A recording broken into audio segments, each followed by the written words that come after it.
Hey everyone, Michael Kelly here for Esports alongside Cloud9's coach Mithy. Mithy, thank you so much for joining me tonight. Thank you for having me. Sure thing. Now, Mithy, you're coming off of an early season loss here against Evil Geniuses here on the first day of the second week of play here in the 2021 season. Your guys' unfortunately first loss of the spring split. What exactly did EG do tonight specifically to secure the win in tonight's game in your eyes? I think they just had a good early game, and they had, yeah, just they just had a huge advantage from early game, and their champions, um, yeah, they were really hard to deal with in the mid game. Like we didn't have enough vision control to make Blitzcrank work really because of how far behind we were, and it was just like an uphill battle from how things started.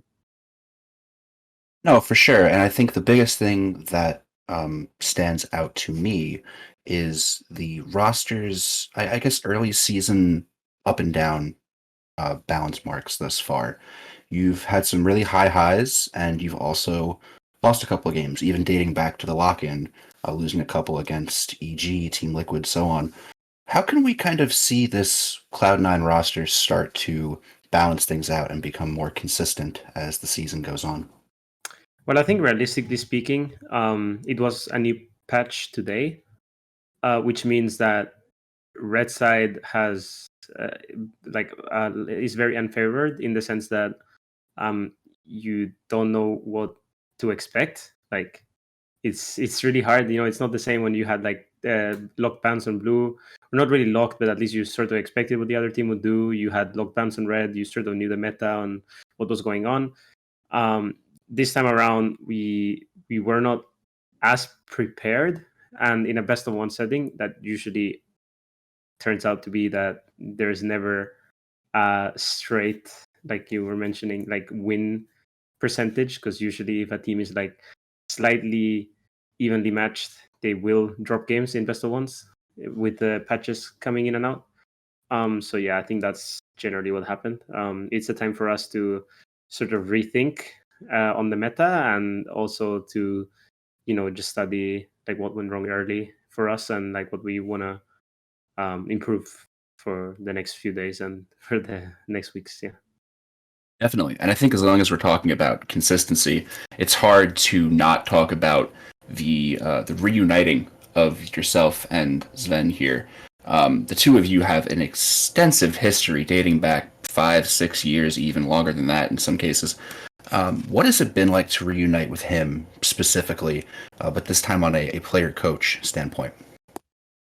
Well, I mean, obviously it's been awesome. I mean, he's a longtime friend, so it's always great, to be reunited back with him. But going from the player to player coach is a little bit weird for both of us, right? But we're slowly working on it, and talking things through, and what makes me uncomfortable, what makes him uncomfortable, and yeah, it's just a process, right? So. No, yeah, definitely. And I think really that sense of reuniting seriously came to fruition when Perkz joined C9 last November, kind of bringing back that old 2017 G2 roster in some capacity. What is it like to, in a sense, kind of get the band back together in a way? What is it like playing with so many old, familiar faces? You mean working with them? Because I'm not really Not, playing. not playing, I yeah, think Phil you know is. what I mean? No, I think yeah. Vulcan is a great So, player. yeah. Uh, yeah, I mean, I think it's just great. It's always nice to have familiar faces around. It helps you get used to the environment. Um, it helps you have just sort of like, yeah, just like go to a new place and have like some sort of baseline on like what to expect, or like how to approach things, because you have a past, I mean a good past in this case, where there are things that you can open up about faster and talk about things like with more deeper meaning. So this is always positive.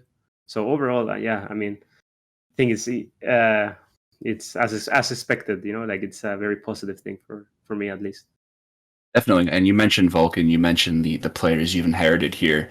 and the entire coaching staff has kind of come into its own with a relatively well-developed roster. Obviously, Cloud9 had a lot of success last year, and a lot of it is bleeding over into 2021 as well. You've kind of found your way into some of the best players at their respective positions in the entire league. Out of all the new coaches or coaching staffs in the league, it's really fair to say that Cloud9 has the least amount of roster development to do when compared to other orgs, and you can really solely focus on coaching and working around those basics. So, what can you, as an experienced coach fresh off a trip to Worlds, bring to a team that's looking to take things to the next level? Well, I think it's a joint group thing. I'm not the only one coaching here. I think we have a lot of very talented coaches that, and also a huge infrastructure behind us coaches that is helping us out in sort of like just giving us advice, structure, and just general guidance on like how we can do our job better. So there's a lot of back and forth in terms of feedback, and that's helping us help the players. And then what I can do with my experience, I mean, I think right now it's just mostly about getting the fundamentals and having the guys like see the game the same way and think the same way. So once we have that baseline and things feel comfortable, then we will also probably know like what feels uncomfortable, and then at that point we can start working on like deeper stuff, right? But I think for now, for this whole spring split, it's probably spring split 2 is just more about understanding, exploring ourselves, experimenting with the patch changes, and then just making sure we establish a good baseline and good fundamentals on like how we see the game, how we perceive the game, and what we say in the game makes sense, and then from there on we can see like what the future has Yeah, for us. I absolutely agree. I think that level of comfort will only come with time, and as you put more and more pieces together, we'll start to see this roster really come into its own. And that kind of leads into my final question for you. As you know, we're only 2 weeks into the regular season, and there's still 41 games on the board. But what have you, as a coach, and the entire coaching staff, really, what have you guys been able to see from this roster in terms of development? How are things moving along thus far in your eyes? Well, as much as the lock-in tournament didn't really matter and the split matters way more, for me the lock-in tournament was an amazing experience because it really put our players and our team to test. And sure, we're not really like super prepared, we didn't really know what to expect from each other, and it really gave us a lot of room to grow and to just sort of go through ups and downs within the same tournament, which was very nice to see, like how just how much grit the guys had, and like how we adapted between series and what we learned from game to game, and all that stuff.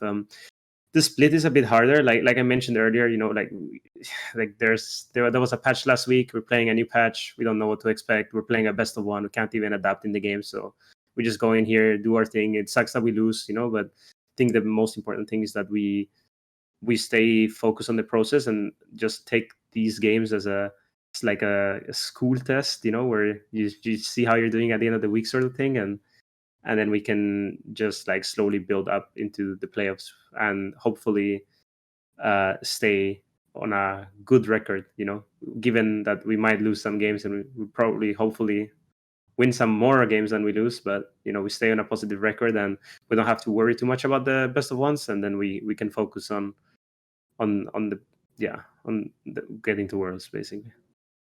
Exactly. It's all about that long-term development, and it's nice to see your guys' eyes kind of set on the distant future as opposed to these best of ones here in the short term. I mean, one loss isn't going to kill you, guys, way down the road. But Hopefully it's gonna make us stronger, right? So exactly, for yeah, sure. as long as we don't take too many losses, and then the score is a problem, and you can't really make the cut for the playoff tournament, all that stuff, then things get messy. But if right now it's too early to get too stressed out about it. No, exactly. It's a long season, and there's still plenty of time and plenty of games left for sure. Mhm. Well, Mithy, thank you so much for taking the time and joining me tonight. I really appreciate it. Thank you.